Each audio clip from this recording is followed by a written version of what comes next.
Assalamualaikum warahmatullahi wabarakatuh.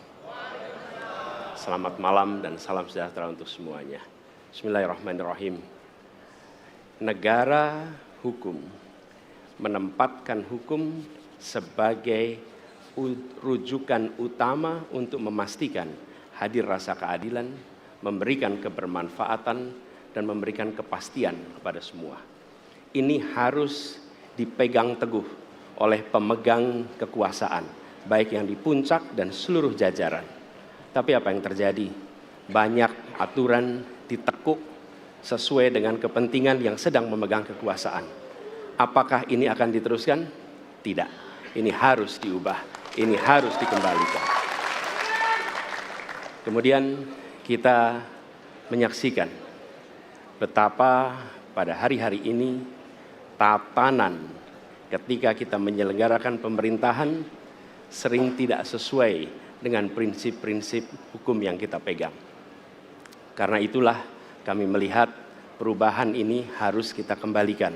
Negara ini adalah negara hukum, bukan negara kekuasaan. Dalam negara hukum, kekuasaan diatur oleh hukum. Dalam negara kekuasaan, hukum diatur oleh penguasa. Dan kita tidak menginginkan itu terjadi. Pada saat ini, kalau kita lihat hukum itu harusnya tegak begini. Inilah hukum. Dalam kenyataannya, dia bengkok. Dia tajam ke bawah, dia tumpul ke atas. Dan kondisi ini tidak boleh didiamkan, tidak boleh dibiarkan, dan harus berubah. Karena itu kita mendorong perubahan. Mengembalikan hukum menjadi tegak kepada semuanya. Dan bila kita saksikan hari ini, ada satu orang milenial bisa menjadi calon wakil presiden. Tetapi ada ribuan milenial, generasi Z yang peduli pada anak-anak bangsa, yang peduli pada mereka yang termarginalkan. Ketika mereka mengungkapkan pendapat, ketika mereka mengkritik pemerintah, justru mereka sering dihadapi dengan kekerasan, dihadapi dengan benturan, dan bahkan gas air mata. Apakah kondisi ini akan dibiarkan? Tidak, kita harus lakukan perubahan. Oleh karena itu, kami memperhatikan ini sebagai hal-hal yang mendasar. Yang tak kalah penting, ini kedua nih, yang tak kalah penting. Kita menyaksikan pada saat ini, ada peristiwa seperti peristiwa Ibu Mega. Ibu Mega Suryani Dewi, seorang ibu rumah tangga yang mengalami kekerasan rumah tangga, lapor pada negara, tidak diperhatikan, dan dia meninggal korban kekerasan. Apakah akan dibiarkan? Tidak, ini harus diubah.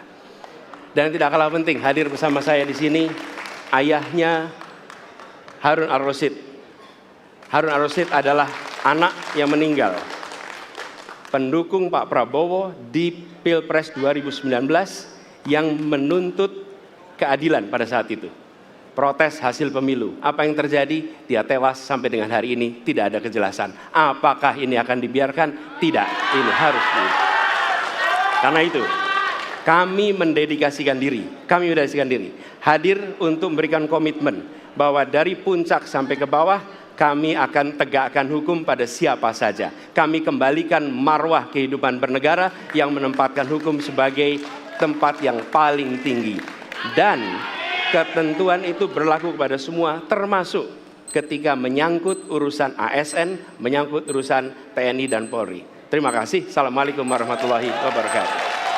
Terima kasih. Bapak Anies, kami persilakan kembali ke tempat. Download Tribun X sekarang.